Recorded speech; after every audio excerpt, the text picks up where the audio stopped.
¿Y en la página del libro? Ya digo. 84 me parece. 85. 85, Sí, ahí. 84, sí. 84. Espera, no.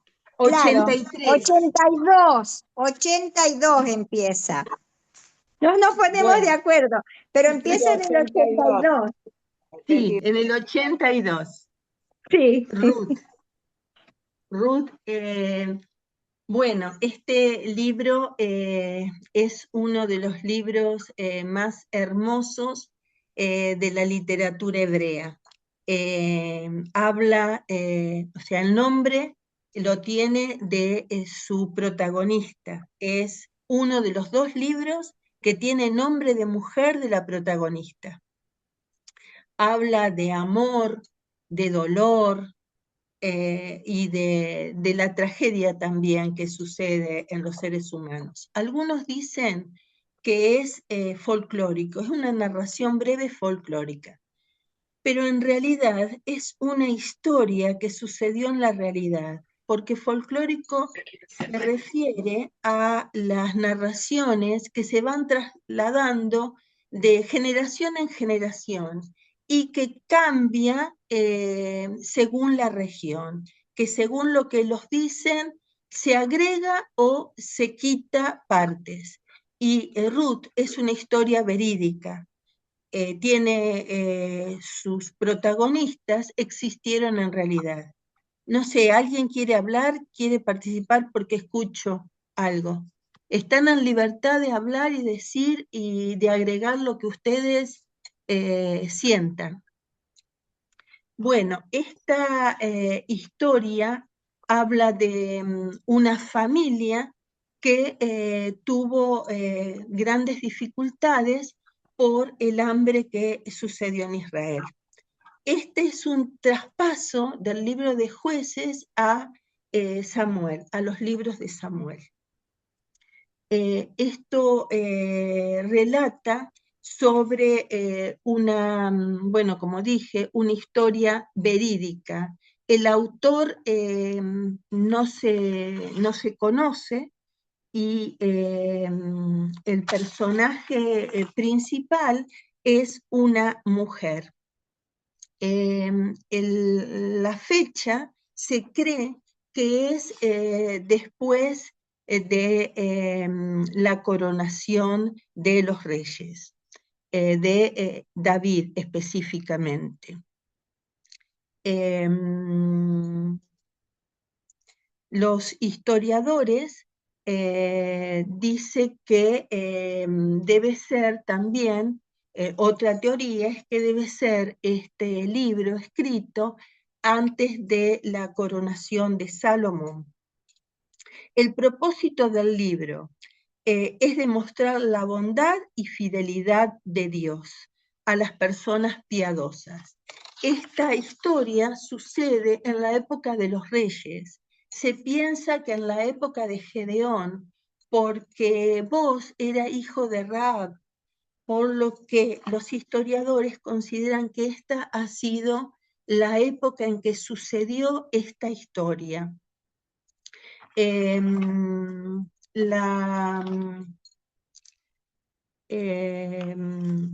Relata desde la salida digamos, del pueblo de Dios a Moab, de una familia.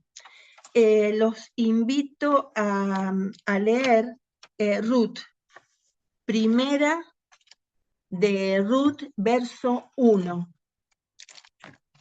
Si alguien lo tiene, lo puede leer.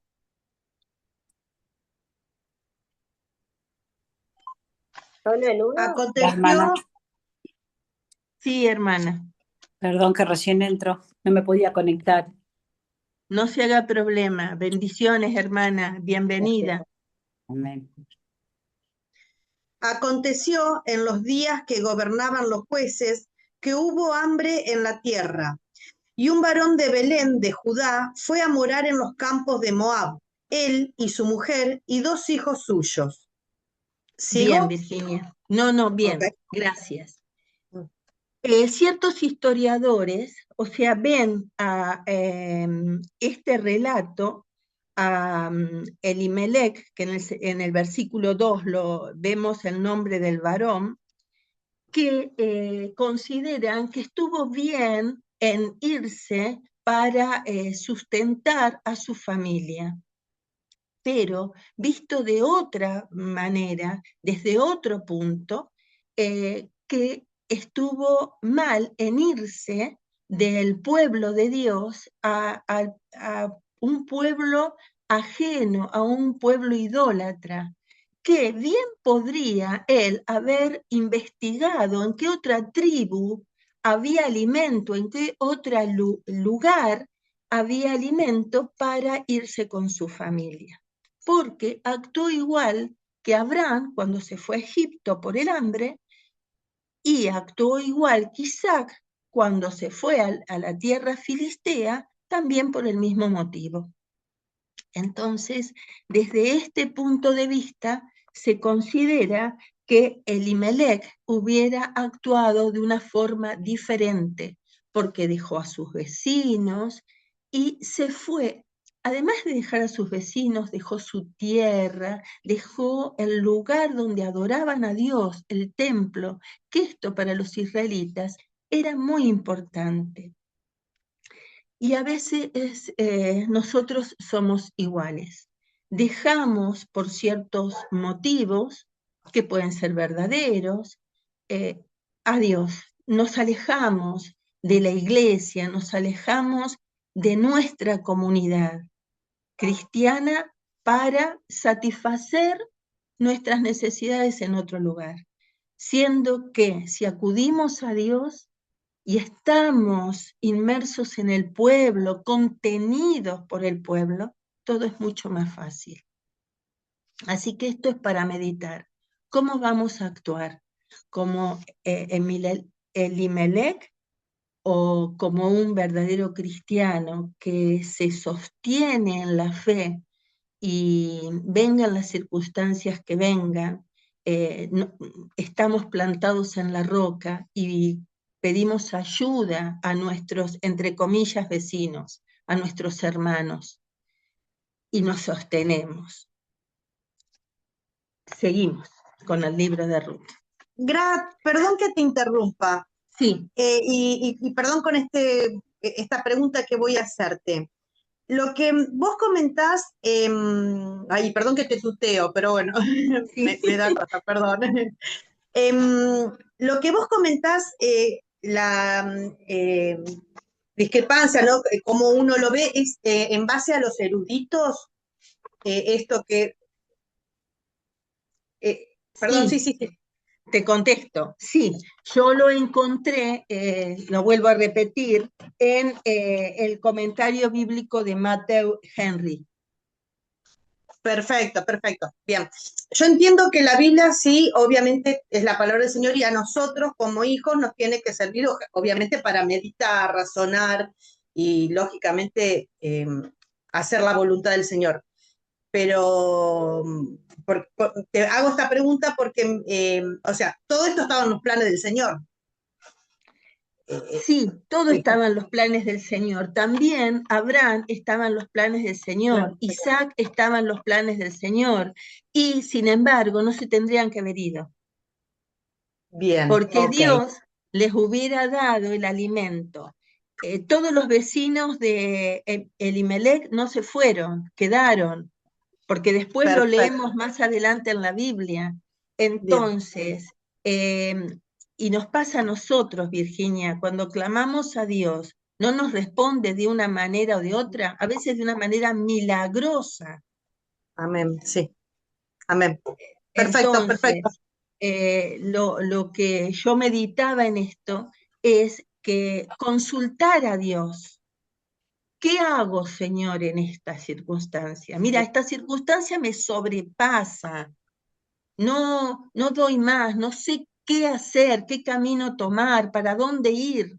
Seguramente eso le pasó a esta familia. Y seguramente, o tal vez, consultaron entre el esposo y la esposa, pero no a Dios. Amén. Entonces, Ok. los planes de Dios se dieron igual, pero acordate lo que pasó con Abraham. Se fue a la tierra de Egipto, y mintió, dijo que su esposa era su hermana y trajo un montón de consecuencias. Bien. Entonces, no es que los planes de Dios no se van a cumplir, se van a cumplir, pero ¿y las consecuencias que Amén. nosotros tenemos por no seguir el camino que Dios nos trazó? Amén. No sé, Ok. hermanos, ¿quién piensa, quién quiere aportar algo? ¿Puedo aportar algo? Sí, ¿Cómo le va? por favor, Silvina, Dios te bendiga. Gracias. Sí, bueno, cuando llegamos al libro de Ruth, yo creo que tanto Ruth como Esther son los únicos dos libros que me los sé de memoria prácticamente, porque amo esas dos historias. Y muchas veces, a ver, es decir, mucho antes, a lo mejor sin indagar, sin investigar más sobre el libro, siempre me vi enfocada en Ruth, ¿no? Obviamente que me gusta la última parte, pero eh, también yo creo que una vez analizando este libro, creo que más allá de que se fueron sin el consentimiento de Dios, sin la bendición de Dios, el error que ellos tomaron como familia es que los hijos se casaron, sí, con dos mujeres paganas, cuando ya venían, ya de antes, si analizamos, ya venían de antes, que eso estaba prohibido, es decir, que Dios no lo permitía. Pero como vimos en los libros de jueces, es decir, tropezaban una y otra vez. Y yo creo que el error que para mí, ¿no? Para mí, fue el que los hijos se casaron con dos mujeres paganas. Igualmente, siempre digo, es decir, todo está planeado por Dios y es cierto, a veces tomamos decisiones que después hay que aguantar las consecuencias. Dios redime a veces todo eso porque siempre nos hace volver al camino justamente porque el propósito se tiene que cumplir de una forma, pero no nos deja sin pasar por las consecuencias. Dios después redime y da vuelta, ¿sí? Como que nos vuelve de nuevo, pero es decir, nos redime, pero sin saber que hay consecuencias que después se tienen que, que pagar por una mala decisión que a veces uno toma. Y cuando yo tuve que salir de donde yo vivía, es decir, dejé 46 años de mi vida en otra ciudad, leí muchísimo este libro, justamente porque yo me acuerdo que estaba todo para que yo me pudiera venir acá a las sierras y, y me acuerdo que yo lo único que le decía, yo sin tu bendición, yo no me voy, no me muevo, no me muevo. Y leí este libro un montón de veces, justamente buscando sí, la guía de él. Y bueno, pasó que en menos de 2 meses acomodé todo y acá estoy en plena sierra. Pero fue una decisión muy, muy, muy difícil de tomar. Muy difícil. Por eso yo siempre digo, y sin saber el propósito, porque yo leí este libro y como que había cosas que no le podía entender. Después cuando me tocó esta situación, entonces ahí pude más entender el libro. Pero por eso digo que Ruth para mí es el libro que más me identifica. Entonces como que le entiendo tanto a este libro que me apasiona. Y leo y siempre estoy buscando más y más sobre este libro porque es el único libro que me gustan todo, pero Ruth es ese es mi pasión. Así que por eso digo, como prueba viviente de que al tomar una decisión, dejar tu casa, 46 años de tu vida, es difícil, es muy difícil. Pero justamente busqué la guía de Dios y que Él fuera quien me guiara y quien me dijera, te vas o te quedas. Así que por eso digo que para mí como familia fueron que se equivocaron, que ellos se fueron y los hijos se casaron con mujeres paganas. Yo creo que si no se hubieran casado con mujeres paganas, a lo mejor la historia hubiera sido otra. A lo mejor no sabemos, pero Sí, hermana, yo creo después que ahí vamos a sí. ver eso que se casaron con mujeres paganas. Pero ¿por qué se casaron con mujeres paganas? La pregunta es esa. ¿Por qué? Porque estaban en Moab. Tal vez si hubieran estado en su ciudad, no había mujeres paganas. Se hubieran casado con mujeres de su pueblo. Entonces, digamos, el puntapié para este problema fue el traslado de toda la familia, de Noemí, su esposo y sus dos hijos. Después vemos que el esposo muere en tierra de Moab. Ahora vemos a Ruth 3 y 4. Dice, y murió Elimelech, marido de Noemí, y quedó ella con sus dos hijos, los cuales tomaron para sí mujeres moabitas. El nombre de una era Orfa y el nombre de la otra Ruth, y habitaron allí unos 10 años. Entonces es lo que dice Silvina, que tomaron mujeres, que era condenado por la ley de Moisés, que los israelitas no podían tomar mujeres de los pueblos paganos. Solamente lo tenían que hacer con israelitas, lo mismo que las mujeres no se podían dar en casamiento con los hombres de paganos. Las mujeres moabitas las mujeres eran moabitas y Orfa era del pueblo, pero Ruth era hija del rey de Moab. Esa era la diferencia, peor que peor. Ahora los nombres de los hijos era Malón, en el versículo 5 dice Malón y Kelión.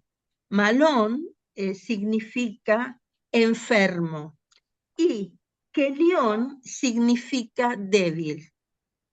Ellos murieron y dejaron a Ruth viuda y sin hijos. En la antigüedad, los hijos se encargaban de las madres que habían quedado viudas. Ella se quedó sin esperanza, triste, amargada. Su nombre significaba alegría y terminó que cuando volvió a su tierra la llamaban Mara por amargada. Ella misma lo pidió, lo solicitó. Bueno, después tenemos el relato de las mujeres que a pesar de que habían quedado viudas, Orfa y Ruth quedaron con su suegra. Acá vemos el amor que tenían estas mujeres por Noemí. Y esto habla de una actitud de amor, de cuidado de Noemí a sus dos nueras. Y en esto vemos el amor que tal vez a veces las madres no tienen por sus hijos. Sí lo tenía Noemí por sus dos nueras, tal vez por la atención que habían tenido ellos con sus esposos, con los hijos de Noemí, y también nos habla de la actitud que nosotros como cristianos debemos tener hacia los demás, una actitud de contemplación, de ayuda, de amor hacia el otro. Porque no solamente Noemí estaba sufriendo, también Orfa y Ruth al perder a sus esposos.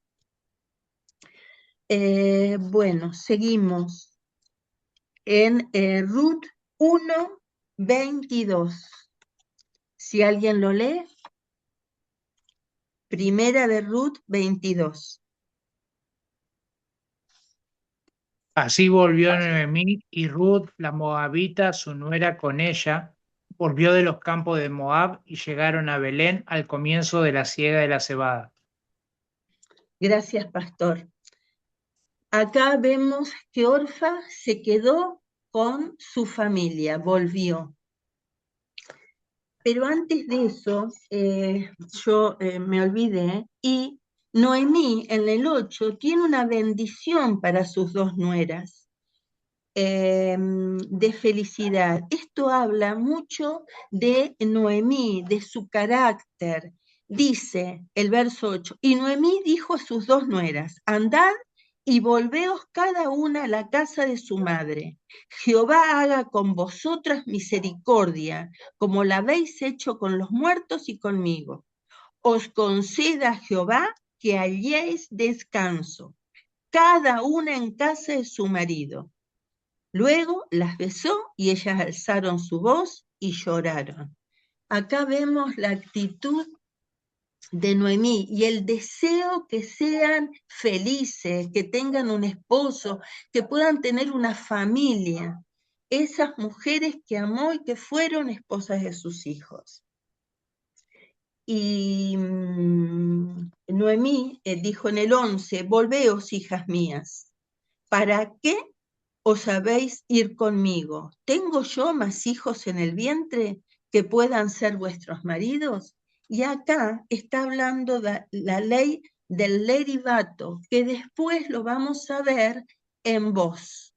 Acá comienza a decir Ruth que si ella tuviera más hijos, sus nueras se casarían con ellos por esta ley de Dios, que cuando moría un varón casado, el hermano que le seguía se casaba con la viuda para darle descendencia y quedarse con la herencia. Pero bueno, Orfa se va a la casa de su familia y Ruth la sigue. Hay unos versos preciosos que todos los hemos leído, que habla que en el 16, respondió Ruth, no me ruegues que te deje, que me aparte de ti, porque donde quiera que vivieres, viviré. Tu pueblo será mi pueblo, tu Dios mi Dios. Donde tú murieres, moriré yo, y allí seré sepultada. Así me haga Jehová, y aún me añada, solo la muerte hará separación entre nosotras dos. Y esta es la declaración de Ruth, que Dios, Jehová, el Dios de Noemí, era su Dios. Esto para mí también es un versículo clave, que habla de la fe de Ruth. Seguramente la fe de Noemí se la transmitió por sus hechos, por sus actitudes, por su bondad. Ahora sí, el versículo que hablaba el pastor, que llegaron las dos a la tierra de Noemí. Y en el capítulo 2, verso 1 y 2. Si alguien lo quiere leer. Amén, Leo. Tenía Tenía Noemí Noemí un un pariente de su pariente. marido, hombre. Sí, cualquiera. Tenía Noemí un pariente de su marido, hombre rico de la familia de Elimelech, el cual se llamaba Booz. Y Ruth la moabita dijo a Noemí, te ruego que me dejes ir al campo y recogeré espigas en pos de aquel a cuyos ojos hallare gracia. Y ella le respondió, ve, hija mía. Amén. Acá vemos que Ruth, que significa laboriosa, humilde, lo destaco porque después lo vamos a ver por sus actitudes, su humildad y su laboriosidad. Ella le pide esto a su suegra porque era la única forma de mantenerse. Y recordemos que en el tiempo de la siega de la cebada llegaron ellos. Y yo me preguntaba, ¿dónde llegaban? ¿Dónde llegaron ellos? Y ellos llegaron a el lugar donde vivía Ruth con su esposo y sus hijos. ¿Por qué? Porque después dice que sus vecinas la recibieron y la vieron distinta, y entonces ella se hace llamar Mara, porque está enlutada, porque está en tristeza. Había perdido todo lo que se había llevado a la tierra de Moab. Había perdido a su esposo y sus 2 hijos, y volvió vacía, sin nada, pero estaba su nuera, estaba Ruth, la que ahora salía al campo para trabajar por su suegra y por ella, como si fuera su propia hija. Esto, como decía Silvina, me conmovió, porque a veces ni los hijos hacen esto. Entonces, qué maravilloso habrá sido el vivir con Noemí, la actitud que habrá tenido Noemí para ganarse el corazón de Ruth, porque bien podría haberse vuelto a su casa, y más que era la hija del rey, según los comentarios que leí. Y bueno, y fue al campo de Boz, sin saberlo, como decía Silvina, por los caminos de Dios, que Dios ya había emparejado todo, ya había organizado todo para que su voluntad fuera hecha en esta familia.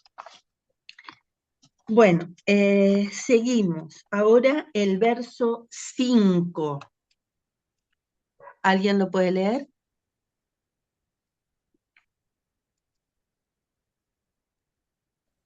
Y vos, Y dijo vos, a tu criado, el mayordomo de los segadores, ¿de quién es esta joven?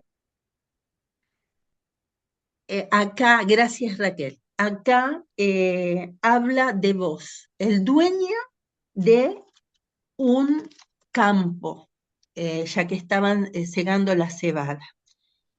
Habla con su mayordomo. Acá vemos la actitud de trabajo de Boz, siendo el propietario de todo. Fue a controlar, a ver el trabajo, qué sucedía, cómo se hacía y qué necesitaban sus mayordomos, su mayordomo y sus segadores. Y cómo los conocería a todos, que se dio cuenta que había una joven diferente, una joven que no era de su equipo de trabajo, tal vez por su ropa, tal vez por la forma de actuar, y le pregunta al mayordomo. El mayordomo responde en la segunda parte del verso 6, es la joven moabita que volvió con Noemí de los campos de Moab. Y el 7a, y ha dicho, te ruego que me dejes recoger y juntar tras los segadores entre las gavillas. La actitud de humildad de Ruth, y correcta, de pedir permiso para hacer algo, para trabajar para su propio sustento y la de su suegra. Esto, como les decía hace un ratito, habla de humildad y de laboriosidad de Ruth. Entonces, Boz responde en el verso 8 y dice, entonces Boz dijo a Ruth, oye, hija mía, no vayas a espigar a otro campo, ni pases de aquí, y aquí estarás junto a mis criadas. Entonces, el dueño del lugar le da permiso a Ruth para seguir haciendo su trabajo. Y en el verso 17 dice, espigó pues en el campo hasta la noche, y desgranó lo que había recogido, y fue como un efa de cebada, que son como 35 kilos, que servía para varios días de sustento. También había comido en el lugar y lo que le había quedado lo llevó para su suegra. Ahí es el sustento de varios días, estaba asegurado.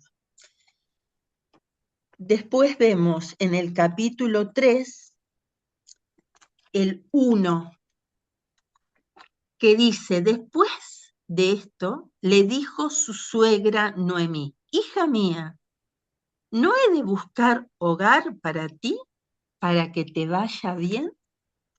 Es el deseo de Noemí de bendecir a su nuera, ya que había perdido su esposo y la posibilidad de tener una familia.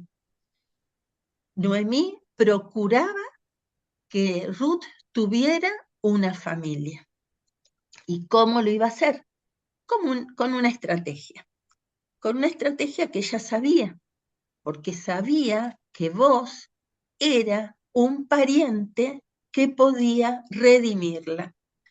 La redención era por la ley del leribato que yo les dije en el primer capítulo, que el pariente más cercano redimía a la viuda, casándose con ella. Entonces, el plan fue muy astuto. Y leemos del 9 al 13, el capítulo 3. ¿Quién lo puede leer? Leo Graf. Por favor, Raquel. Entonces él dijo, ¿quién eres? Y ella respondió, yo soy Ruth, tu sierva. Extiende el borde de tu capa sobre tu sierva, por cuanto eres pariente cercano.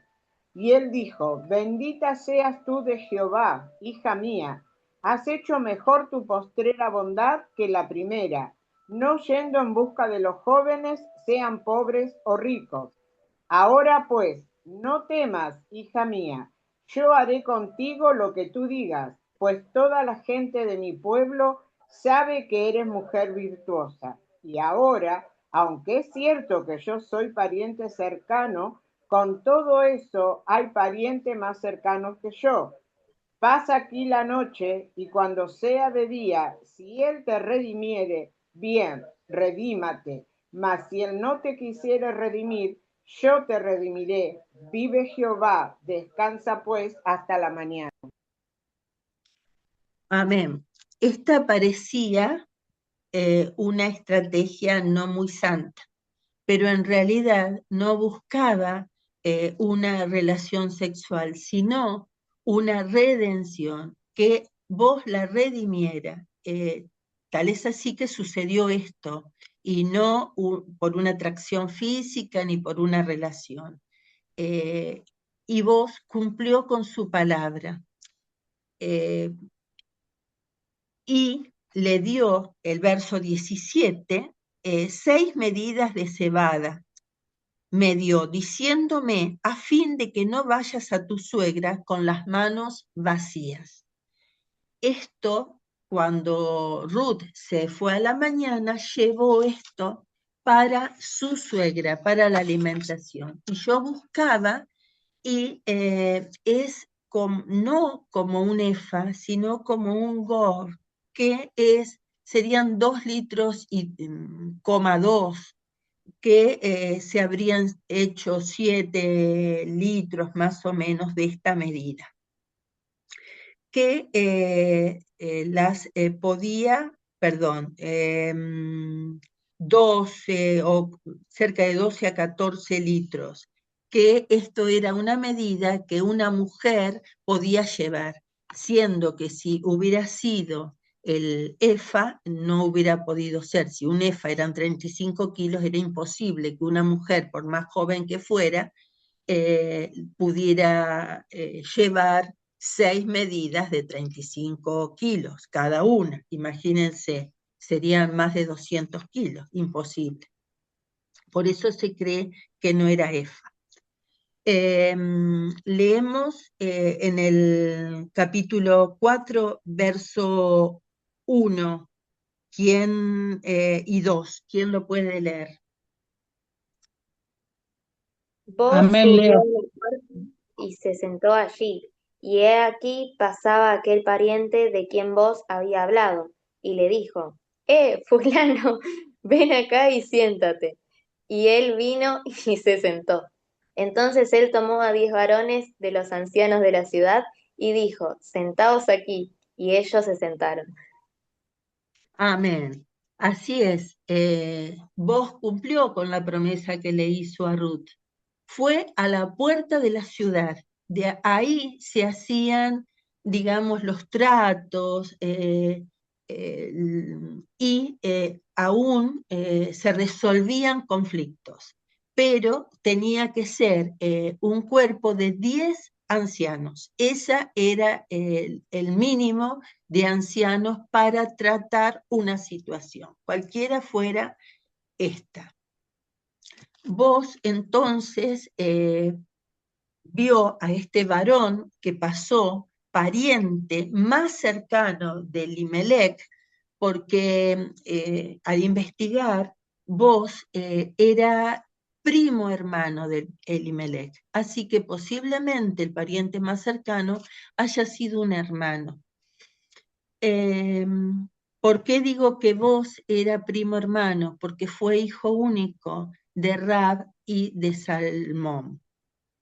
Ahora, se presentaron los dos con estos ancianos y vos le presentó la situación a este fulano.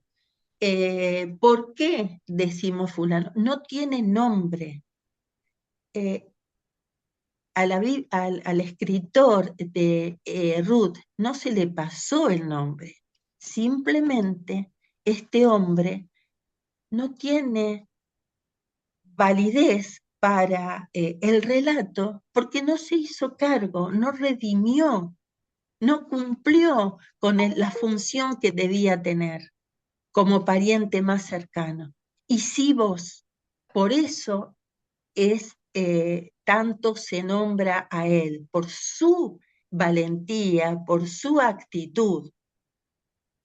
Bueno, seguimos. En este trato, cuando este fulano se niega a redimir, se saca el zapato. Antes, en la antigüedad, no existían contratos, no existían abogados ni contadores que hicieran los tratos por escrito. Entonces se acostumbraba a sacar el zapato, este fulano, y dárselo en representación delante de los ancianos como testigos, que él le daba la autoridad, le cedía esa autoridad que él tenía a vos. Y esa era la forma, digamos, de sellar el trato. Entonces, vos redimió a Ruth. ¿Por qué este fulano no quiso redimir? Porque tenía que comprar la propiedad de Elimelech, o sea que ahora estaba en poder de Noemí y Ruth. Y también tenía que desposar a Ruth. Esto le daba el tener un hijo. Y este hijo iba a también a poseer las tierras de este fulano. Entonces sus hijos tenían que repartir esa herencia. Por eso él no quiso redimir porque debía casarse con Ruth. Y esto le daba desventaja en su economía. No sé si fui explícita en esto. Sí, Era una sí, obligación, perdón, era una obligación moral y ética en esa época que sí o sí tenía que redimir a la viuda, como en este caso, o podían decir que no y no eran, no sé, perdón, amonestados socialmente o lo que fuera. Y este varón no la redimió, pero sí la redimió vos. Y vemos la bendición que tuvo vos. que ya vamos a Claro, llegar. pero socialmente no era que era castigado, no. ¿Él podía No, aceptarlo o no? Ok. no. Por lo menos eso es lo que yo tengo entendido. Después dice el capítulo 4, verso 8. Entonces el pariente dijo a vos, tómalo tú, se quitó el zapato, y vos dijo a los ancianos y a todo el pueblo, vosotros sois testigos hoy de que he adquirido de mano de Noemí todo lo que fue de Elimelech y todo lo que fue de Kelión y Malón. Ruth era esposa de Malón. Malón era el primogénito de Elimelech y de Noemí.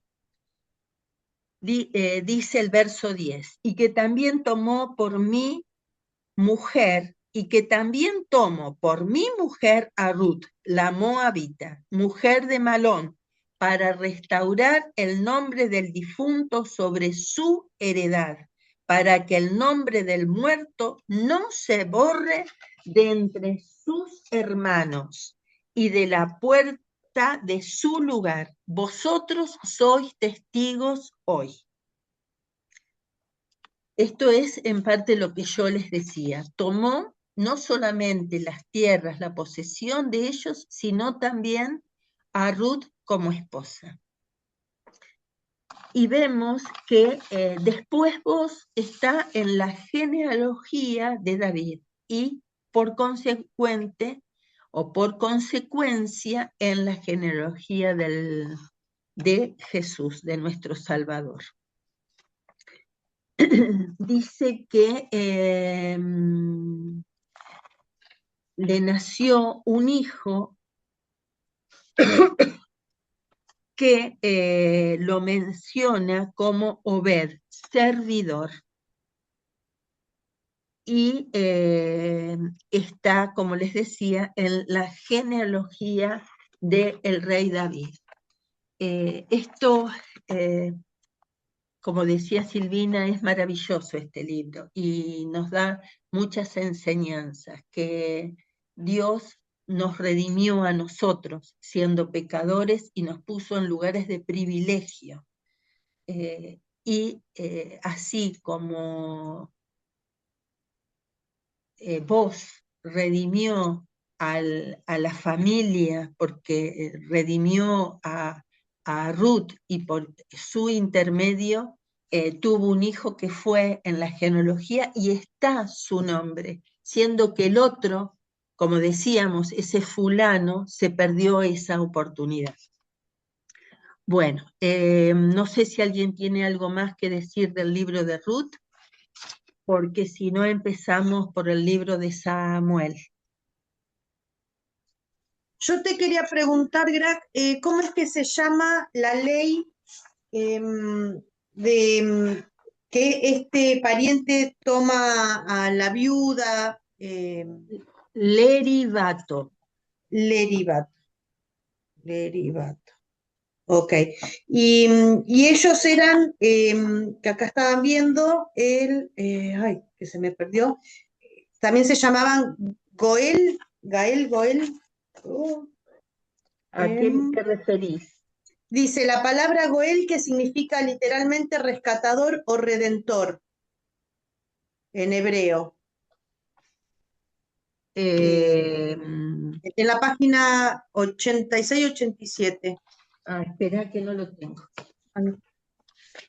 Está bien, no, más que La nada 80 porque, en la 88 dice pariente cercano, Goel, entre paréntesis. claro, ahí también lo dice. Pero me parece que ahí lo dice justamente a Jehová como el redentor. Ahí está. Sí, Goel o pariente cercano, no es un nombre de una persona. Ok. Perfecto, era eso. ¿Sí? Y en el libro dice, Antiguo Testamento aplica la expresión pariente cercano y entre comillas es Goel. Bien. ¿Sí? Ah, ¿por qué dice que Noemí era hijo de Noemí si era hijo de Ruth? ¿Era antes de decían así? Perdón, no te escuché, María. Ay, no te- María, perdón, no te escuché. ¿Por qué dice que y tomando Noemí el hijo le puso su regazo y fue su valla? Y le dieron nombre a la vecina diciéndole ha nacido un hijo a Noemí. ¿Era la ley Porque antes así? recordá que vos le dio un hijo a el difunto. Entonces, el hijo muerto de Noemí. Entonces es como que era un hijo de Noemí. Por ese motivo. Para que no se pierda la descendencia, ¿no es cierto? Para eso es. Exacto, para que no se pierda la descendencia. Por eso es que vos redime a Ruth, para darle descendencia al muerto. ¿Sí? Por tal motivo se casa con un familiar cercano, ¿no? Sí, y por ese motivo el otro fulano no se casó con Ruth, y vos sí. Vos estaba dispuesto a que su hijo continuara el nombre Claro, del primer esposo de Ruth. de ella. Ajá. Descendiente de Milec, Claro. de Ruth, claro, tienes razón, sí, está bien. Ok. ¿Sí? Gracias, hermanos, por apoyarme y seguir explicando. Bueno, ¿podemos seguir?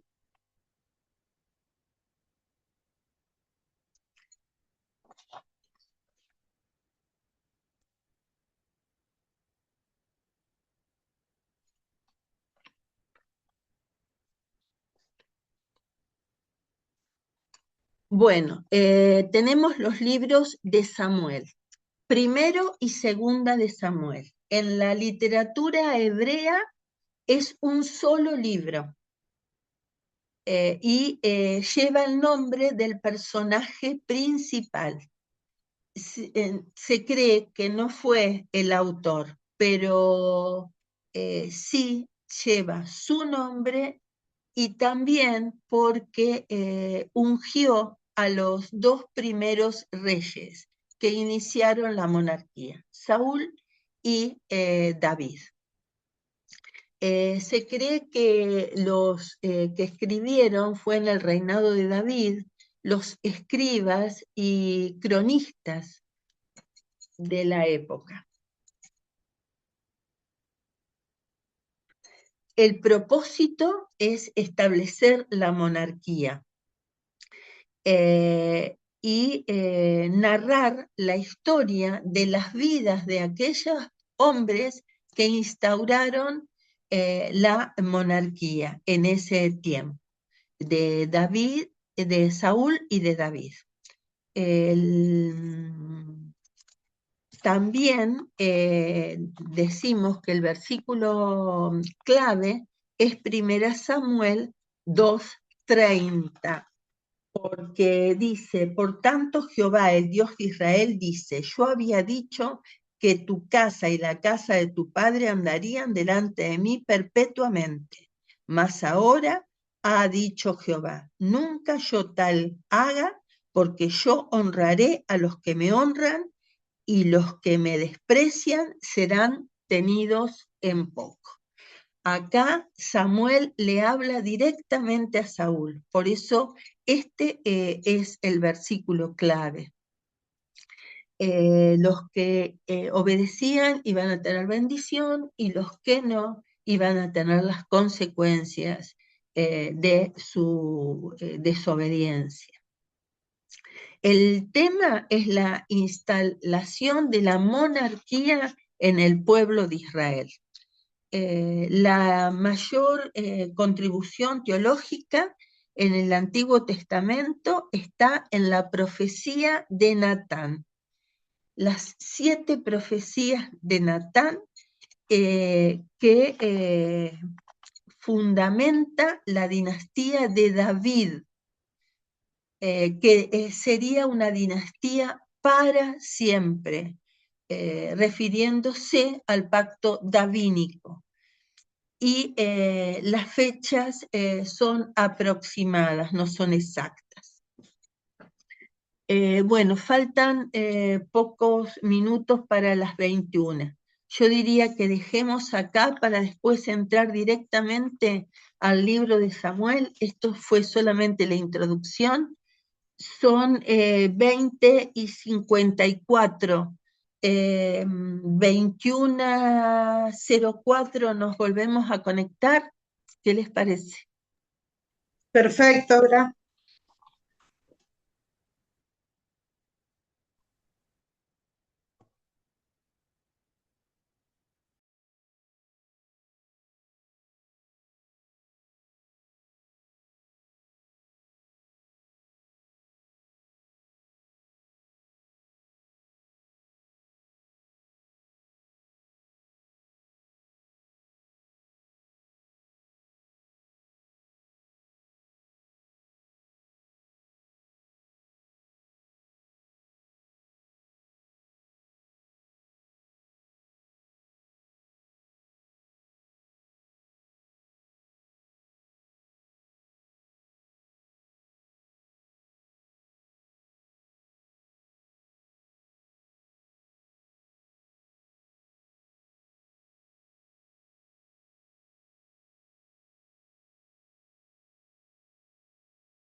Bueno, ya es la hora. ¿Comenzamos?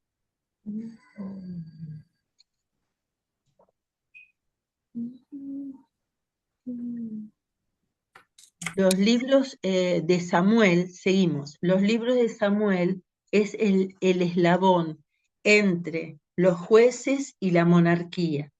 También es la historia de los dos jueces, Elí y Samuel. Comienza, digamos, la historia. Disculpe, hermana, Sí, disculpe, hermana, pero se escucha re bajito se escucha.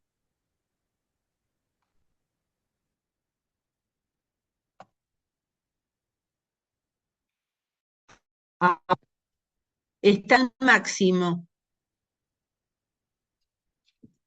¿Se escucha mejor o levanto la voz? No, se escucha perfecto. Escucha Se bien. escucha bien. Bueno, entonces sigo. Samuel fue el que unió a las 12 tribus y elevó el nivel espiritual en las tribus. Bueno, ahora leemos el Primera de Samuel 1 al 3. No sé quién lo tiene y lo puede leer.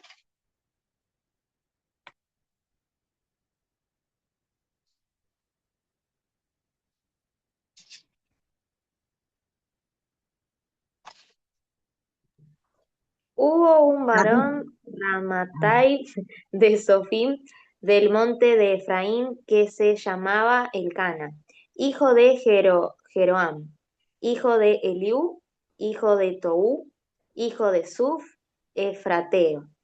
Y tenía él 2 mujeres. El nombre de una era Ana y la otra Penina. Y Penina tenía hijos, mas Ana no los tenía.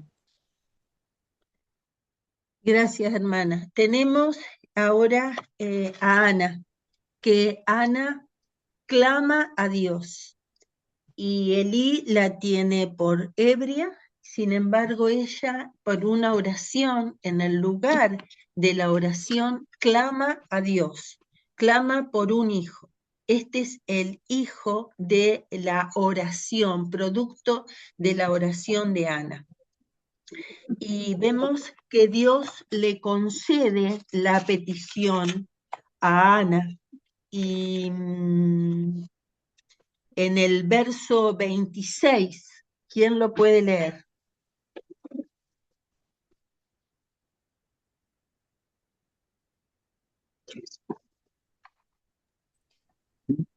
Y ella dijo, oh Señor mío, vive tu alma, Señor mío.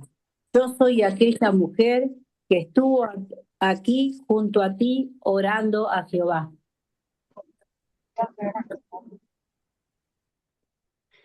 Bien, hermana. Y después continúe hasta el verso 28.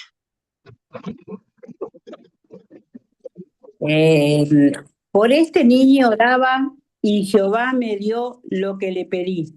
Yo pues lo dedico también a Jehová todos los días que viva. Será de Jehová y adoró allí a Jehová.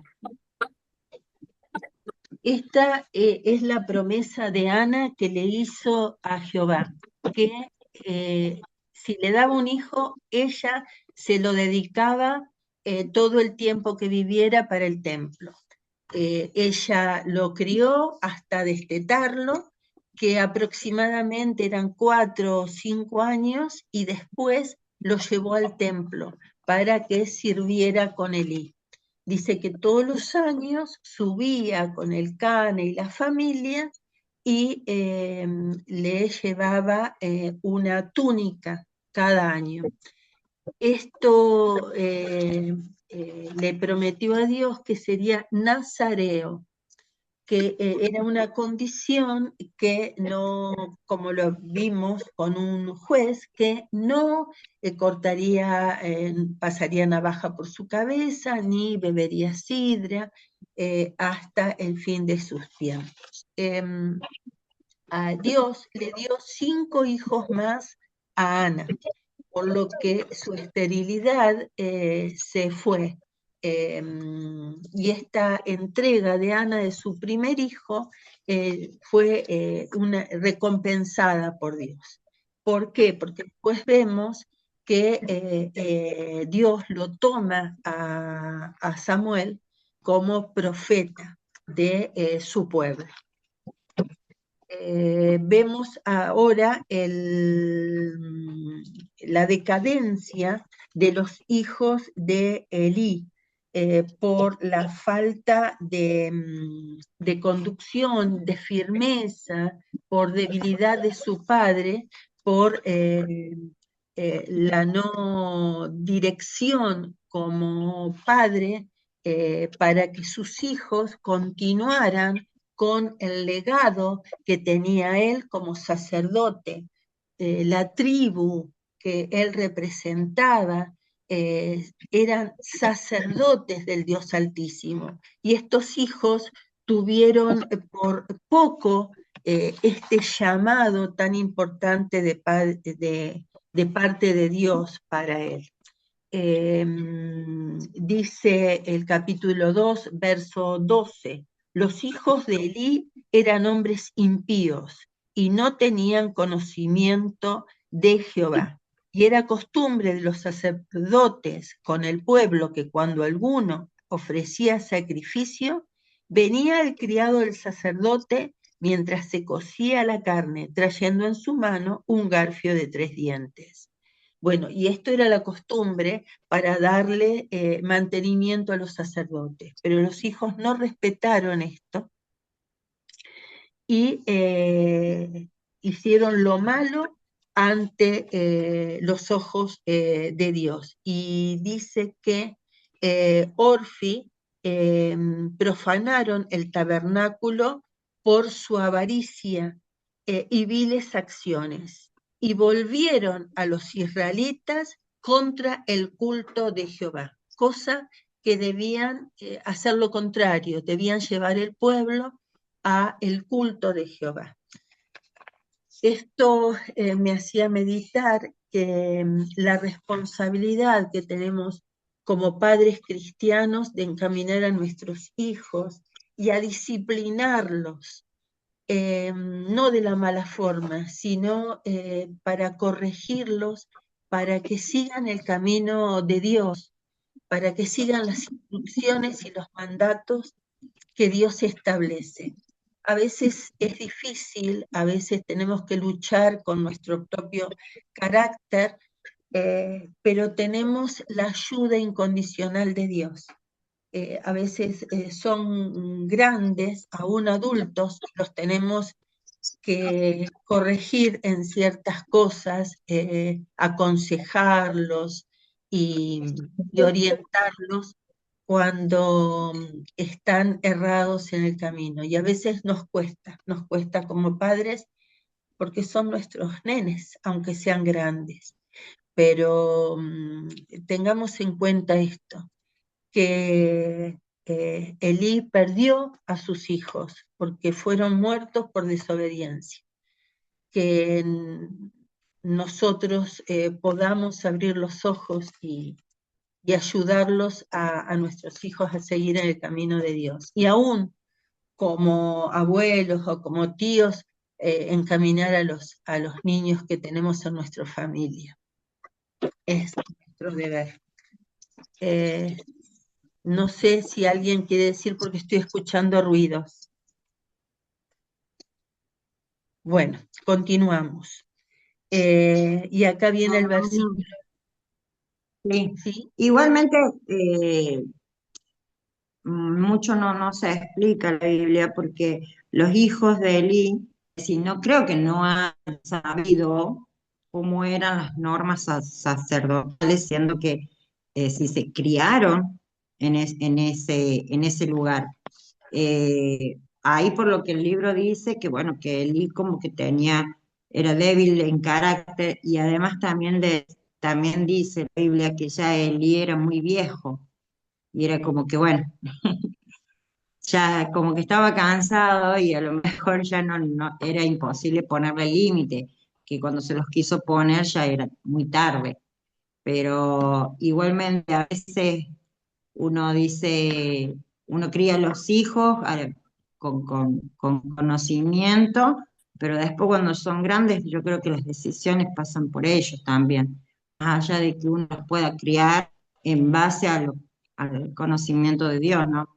Es decir, por lo menos si yo me he criado de muy pequeña en el Evangelio y sin embargo me aparté de grande, y siempre digo que soy la prueba vil de las oraciones de mi padre, que hoy en día estoy acá por las oraciones que hizo mi padre, yo creo que en su momento. Entonces, hoy también leyendo toda esta parte, decía, bueno, es decir, me tocó porque digo, a veces, como hijo, no escuchamos, como hijos, a veces no Sí, escuchamos. Así que sí, lo que pasa es que la Biblia también dice, instruye al niño en su juventud y aún siendo viejo no se apartará de él. Los hijos de Eli tenían un ministerio. Yo creo que, como usted dice, Silvina, o como vos decís, Silvina, sí, se han criado en los caminos de su padre, en lo que hacía el padre, y siendo grandes, sí, eligieron su camino, pero ellos eran sacerdotes, no era, y perdónenme la expresión, cualquiera. Tenían que seguir el mandato y lo que tenía es su tribu. Su tribu tenía el mandato de Dios de ser sacerdotes, escogidos por Dios, y tenían que obedecer. Está bien, pecaron, pero no se arrepintieron. Eso también es el problema. No se arrepintieron, hicieron lo malo, sabían que estaba mal. Y la debilidad del padre, tal vez la vejez, pero no siempre fue viejo Elí. Y estos varones parece que hacían esto de tiempo, porque dice que llevaron al pueblo lejos de Jehová, no al culto, que era la obligación de ellos como sacerdotes. Tenían un pueblo, digamos, de una forma en sus espaldas para llevarlos al culto de Dios. Lo hicieron pecar a todo el pueblo. Entonces, como Dios sabía esto y Dios es soberano, preparó a Samuel. Pero lamentablemente, como dice el verso 30 del capítulo 2, por tanto Jehová, el Dios de Israel, dice, yo había dicho que tu casa y la casa de tu padre andarían delante de mí perpetuamente. Mas ahora ha dicho Jehová, yo nunca tal cosa haga, porque yo honraré a los que me honran y a los que me desprecian serán tenidos en poco. Eso nos dice también hoy Dios a nosotros, que honremos a Dios con todo lo que tenemos. ¿Alguien quiere hablar? Sí, Graciela, Sí, no solo pecaron físicamente porque andaban con mujeres y siendo sacerdotes, sino que agarraban la primicia de Dios, porque antes de presentarla a Dios, se la agarraban ella para llevarla para comer. Eso también es fundamental. sí, y eso Elí lo había enseñado, lo hacía, entonces también pecaron en eso. Gracias, Cristina, por tu aporte. Después en el capítulo, no sé si alguien quiere decir algo más. Bueno, en el capítulo 3, verso 1, dice, el joven Samuel ministraba a Jehová en presencia de Elí y la palabra de Jehová escaseaba en aquellos días. No había visión con frecuencia. Verso 2, y aconteció un día que estando Elías acostado en su aposento, cuando sus ojos comenzaban a oscurecerse, de modo que no podía ver, Samuel estaba durmiendo en el templo de Jehová, donde estaba el arca de Dios. Y antes que la lámpara de Dios fuese apagada, Jehová llamó a Samuel, y él respondió, heme aquí. Acá es la primera, digamos, llamado de Jehová a Samuel. Después, Samuel es la primera vez que escucha la voz de Dios, por lo que duda que fuera Dios. Y se va a Eli, y Eli lo entiende que es Jehová el que lo llama. Por eso le enseña y lo capacita a escuchar la voz de Dios. Después dice que Samuel creció en el verso 19 del capítulo 3. Y Samuel creció y Jehová estaba con él, y no dejó caer en tierra ninguna de sus palabras. Pero pasa que en el capítulo 4, que hay guerra contra los filisteos. La guerra con los filisteos, capturan el arca. Y pronto se cumplirían las profecías de Dios con Elí. El arca es capturada y es puesta en el lugar del Dios de los filisteos, como ofrenda al rey, como ofrenda al Dios de los filisteos. Esto representa para los filisteos como una ofrenda para el dios dragón, el dios cananeo del trigo, que según ellos les había dado la victoria. Entonces esto era una ofrenda para este Dios. Pero resulta que lo dejan ahí la noche, y la mañana siguiente, cuando le van a ofrecer ofrenda a dragón, se encuentran con la estatua de dragón, está en el piso. Entonces la levantan, le ponen estacas para sujetarla. Al día siguiente la encuentran otra vez caída, con la cabeza y los pies rotos. Ahí está la humillación de la presencia de Dios contra los dioses paganos. La verdadera, la demostración de que el Dios verdadero era Jehová, que estaba como simbolizada la presencia de Dios en el arca. Entonces los filisteos les dio gran temor y la sacaron de su lugar y la quisieron devolver. En el gozo de los hebreos, en Bet-Semes, al ver el arca, también se tornó en consternación cuando Dios castigó la curiosidad de los hebreos, porque Dios no permite que hagan tal actitud, porque Él es santo y los no santificados no pueden tocar el arca. Entonces se guardó el arca en Kirat Jamín. Se quedó hasta los días de David, unos 70 años. Bueno, Samuel es juez, libertador y maestro.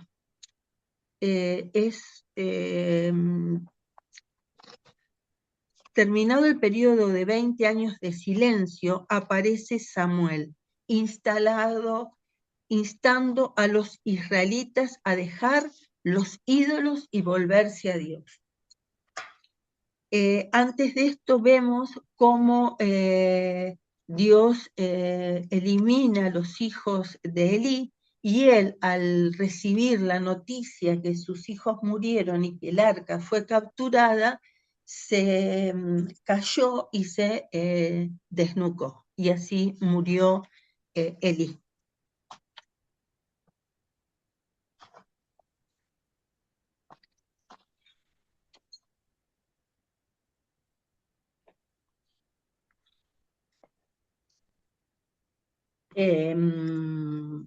En el capítulo 7, verso 1, dice: vinieron los de Kiriat Jearim y llevaron el arca de Jehová y la pusieron en casa de Abinadab, situado en el collado, y santificaron a Eleazar y su hijo para que guardase el arca de Jehová.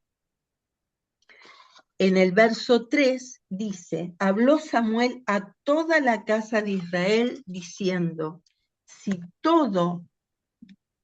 si de todo vuestro corazón os volvéis a Jehová, quitad los dioses ajenos y Astarot de entre vosotros, y preparad vuestro corazón a Jehová, y solo a él servid, y os librará de la mano de los filisteos. Entonces los hijos de Israel quitaron a los Baales y a Astarot, y sirvieron solo a Jehová.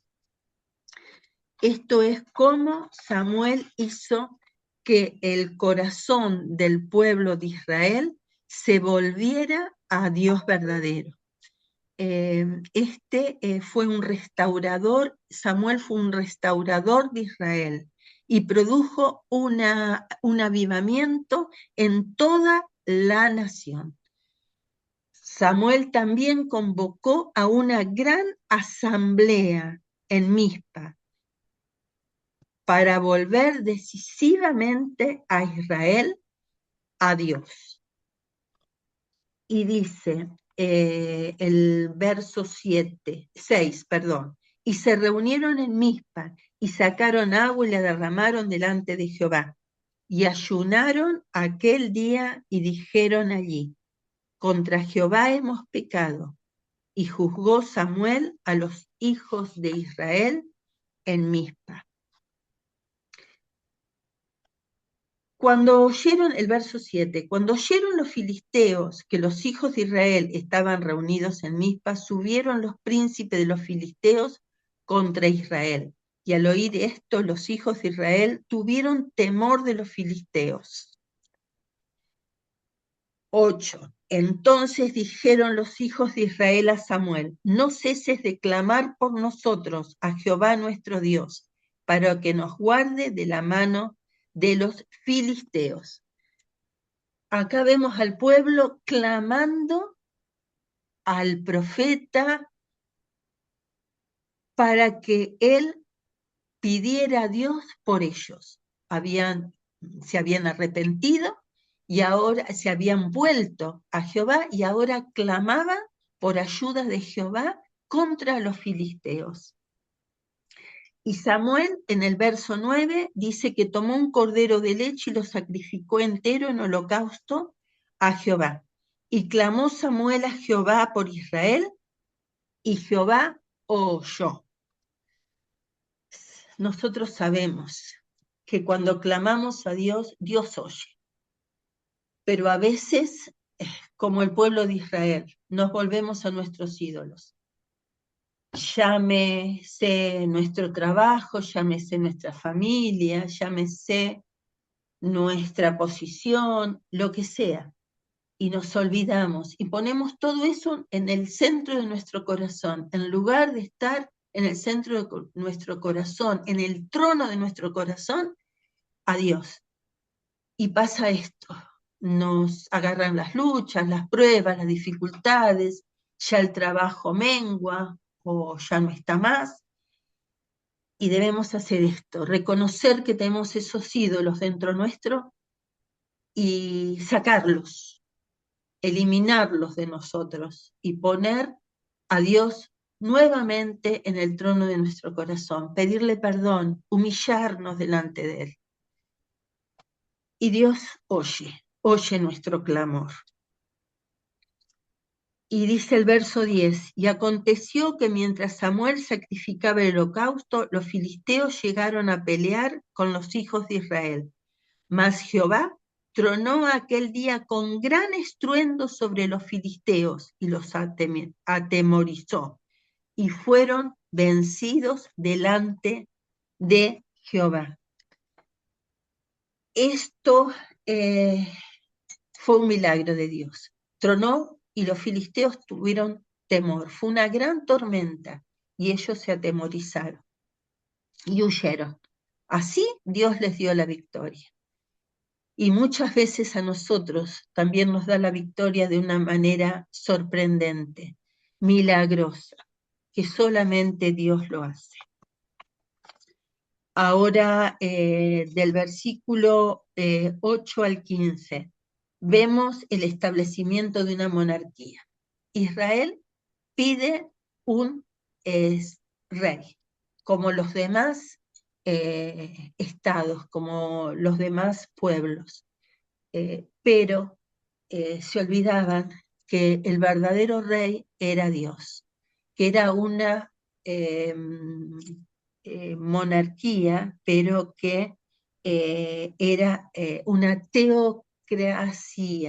teocracia, que Dios era el gobierno, Dios era el rey de ellos y nunca se lo debían olvidar.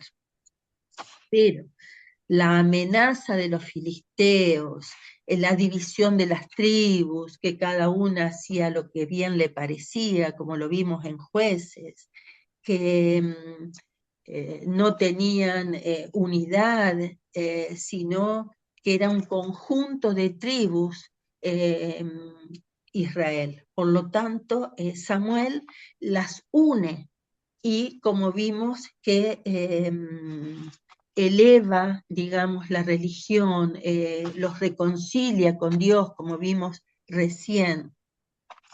Pero los israelitas pidieron un rey que uniera a todas las tribus y que gobernara y que luchara, un guerrero que luchara contra las amenazas de los otros pueblos.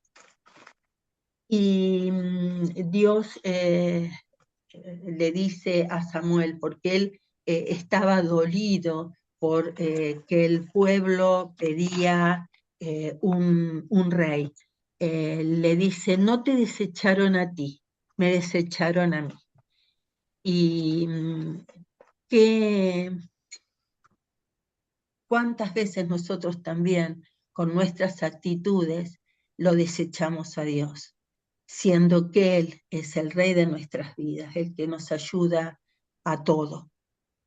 Como decíamos recién con Ruth, Dios tiene planes hermosos con nuestras vidas.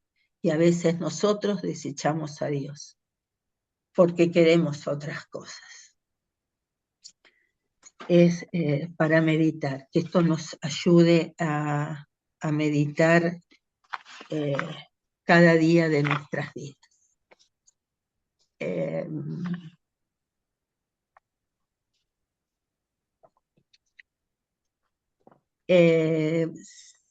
Ahora vemos que Saúl es elegido rey, pero recordemos que en la antigüedad los reyes tenían posesión de todo. Por eso Dios les advierte a los israelitas que ese rey iba a tomar a sus hijas para ser cocineras, para atender, que iban a tener que también pagarle de sus bienes, de sus cosechas, que ya no iba a ser todo para ellos, como lo hacían otros reyes. Los otros reyes hasta tomaban la vida de los habitantes del pueblo cuando algo les parecía que no era adecuado, que no estaba que no estaban haciendo lo correcto, eran dueños de la vida también de los seres humanos.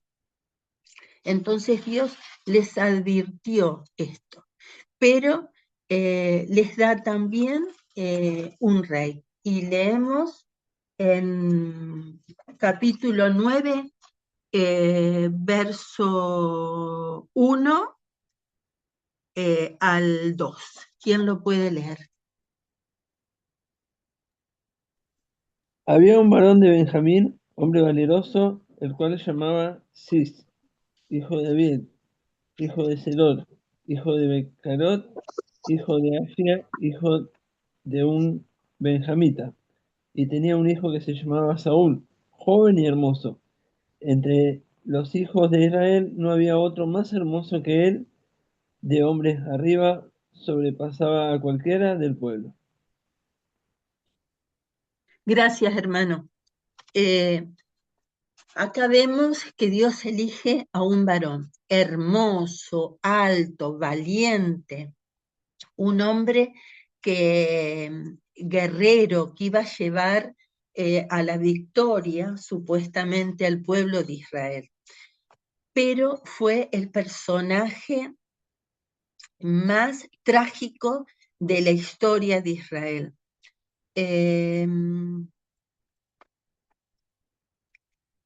Aquel sería el rey de Israel, que también reveló su gran propósito al elegir a Saúl. En este momento Israel necesitaba un dirigente militar que lo llevara a las victorias.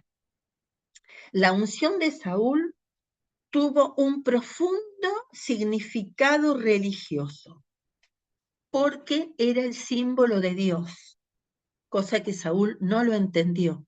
Después vemos que David sí lo entendió.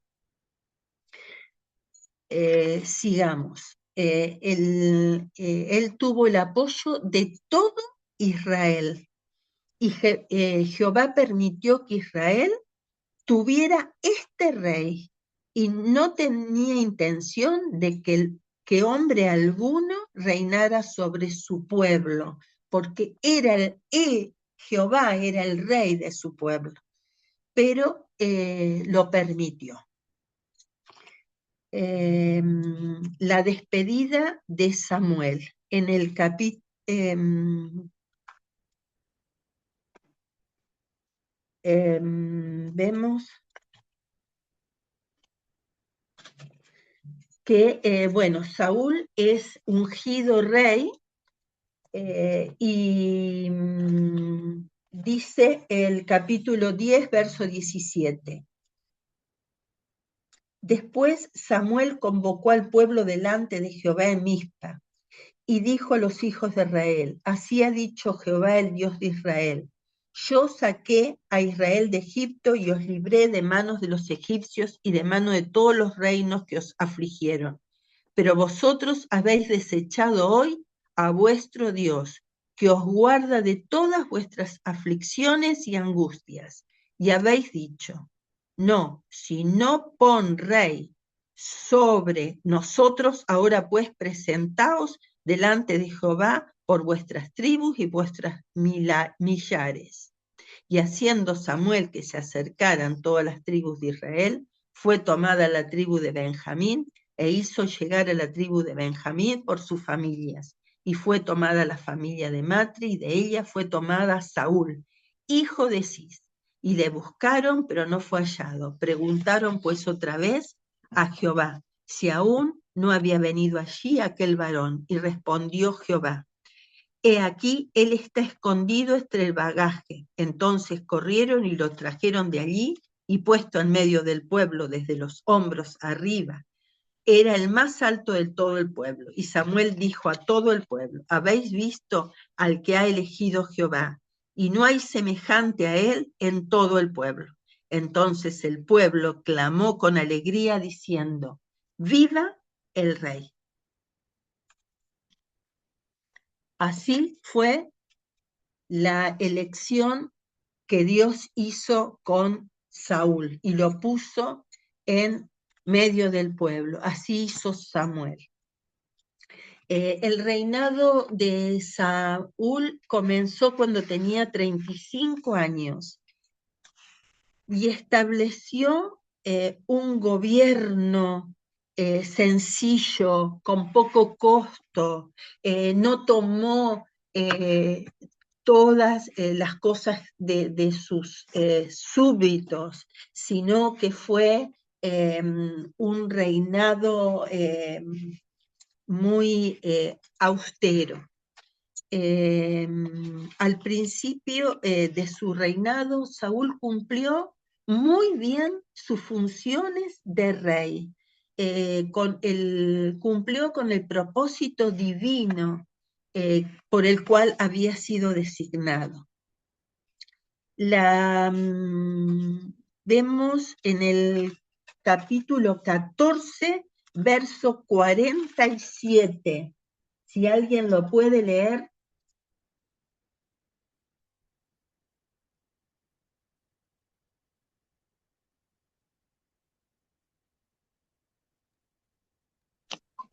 Después de haber tomado posesión del reino de Israel, Saúl hizo guerra con todos sus enemigos de alrededor, contra Moab, contra los hijos de Amón, contra Edom, contra los reyes de Soba y contra los filisteos, a donde quiera que se volvía era vencedor.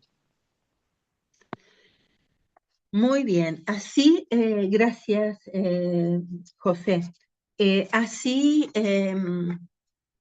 perdón, mi gata está molestando.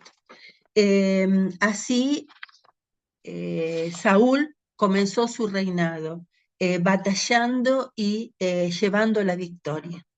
Pero pronto su ego, su orgullo se manifestó y ya no dejó de ser el humilde rey que él había comenzado.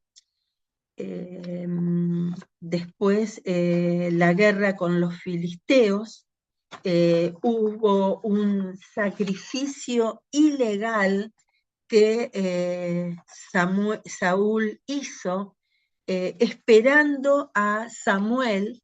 Lo esperó 7 días y como no venía, que fue una tardanza provocada por Dios para ver cómo reaccionaba Saúl, y él se apuró y sacrificó holocausto a Jehová, cosa que solamente, actitud, trabajo que solamente era de los sacerdotes, o en este caso también de Samuel, porque lo era sacerdote, era profeta, era maestro. Entre paréntesis, Samuel también fundó la escuela de profetas. Bueno, seguimos. Primera Samuel, verso 13 y 14, hubo un conflicto con los filisteos de atacar una guarnición de los filisteos entre Gaba y Bet-el. Los enemigos reaccionaron inmediatamente con un enorme ejército. Saúl les dio la orden de trasladarse a Gilgal, y acá sucedió la espera de los 7 días y el holocausto, la ofrenda que dio Saúl. También los guerreros comenzaron a desertar. Entonces, cuando vino Samuel, se encontró con esto, entonces le dio la excusa Saúl que había sacrificado para que los guerreros no se le desertaran y pudiera ganar la batalla con los filisteos.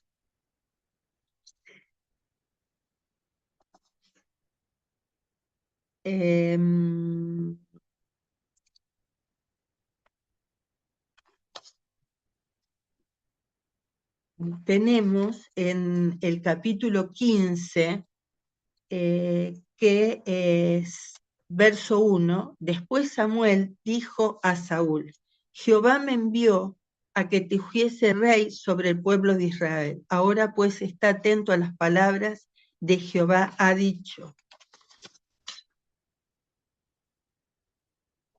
El 2, así ha dicho Jehová de los ejércitos, yo castigaré lo que hizo Amalec a Israel, al oponerse en el camino cuando subí a Egipto. Ve pues e hiere a Amalec y destruye todo lo que tiene, y no te apiades de él. Mata a hombres, mujeres, niños y aún los de pecho, vacas, ovejas, camellos y asnos.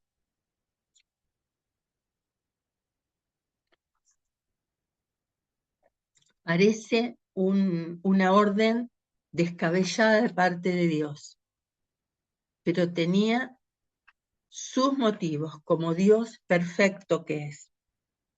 Le advierte a Saúl que destruya todo y le da el motivo, le da la causa por el cual le está pidiendo esto, que mate todo, que no deje nada. Vemos más adelante que Saúl no obedece completamente a Dios en esto. La obediencia a medias no es obediencia, es desobediencia.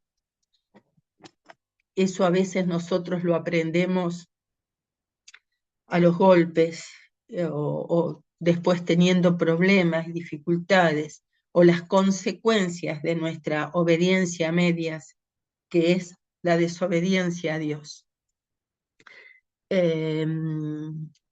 Después dice que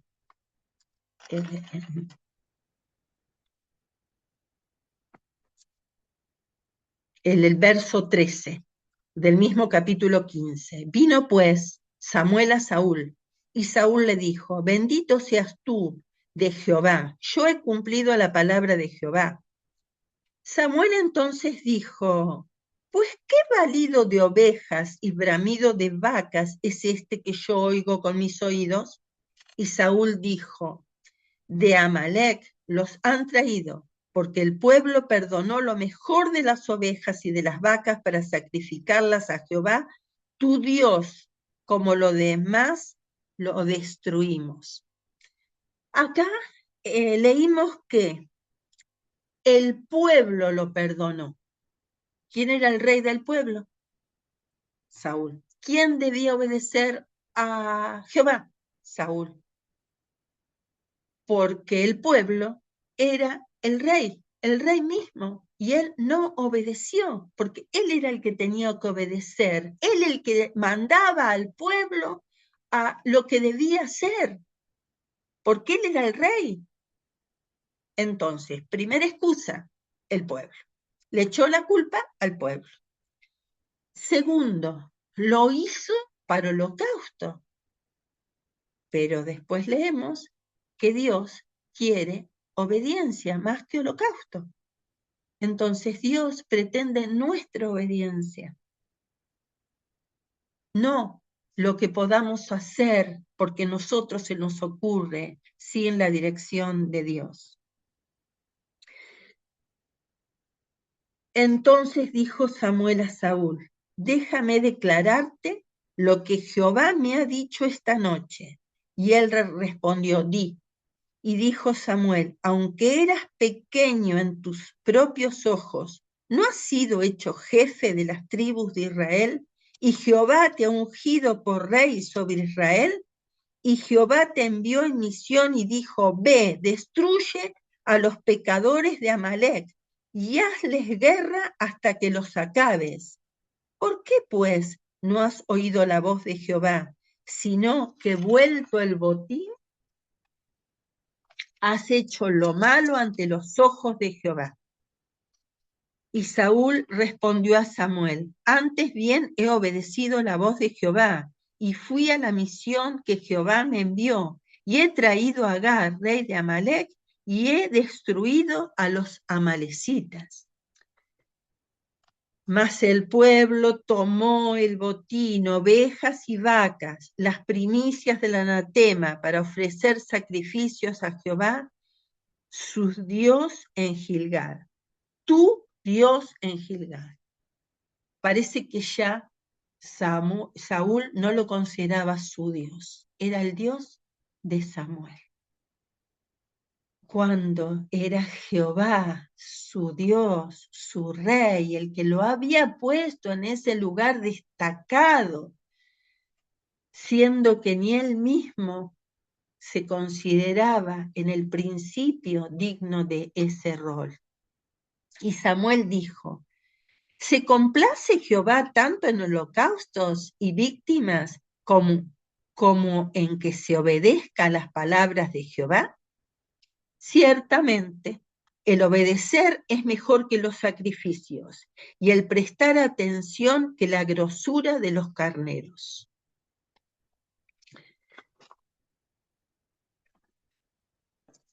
Y después leemos que el rey capturado es puesto delante de Samuel.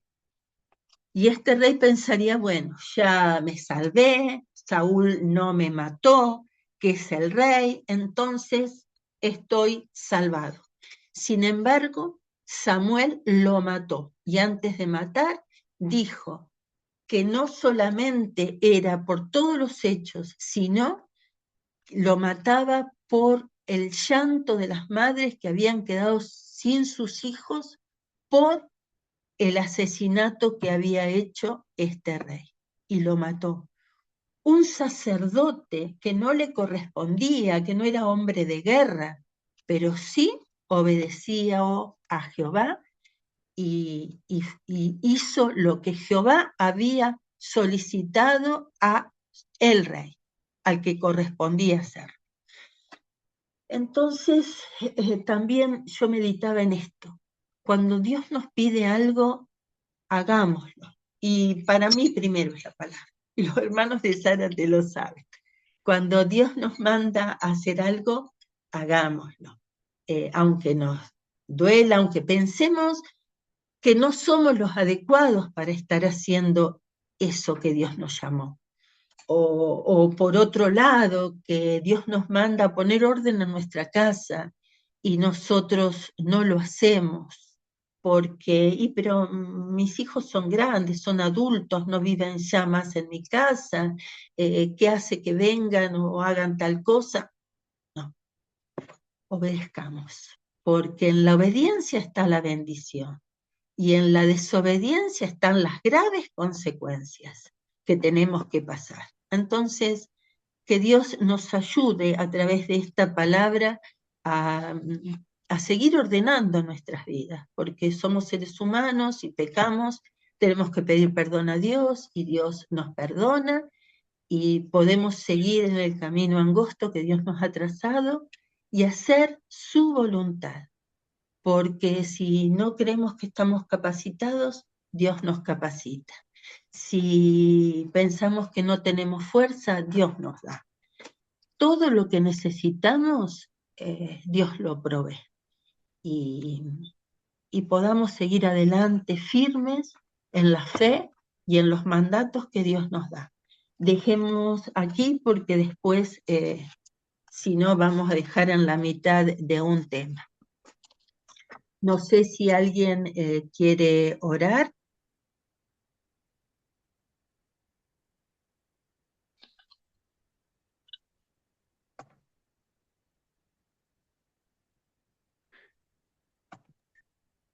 Oro. Por favor. Señor Jesús, te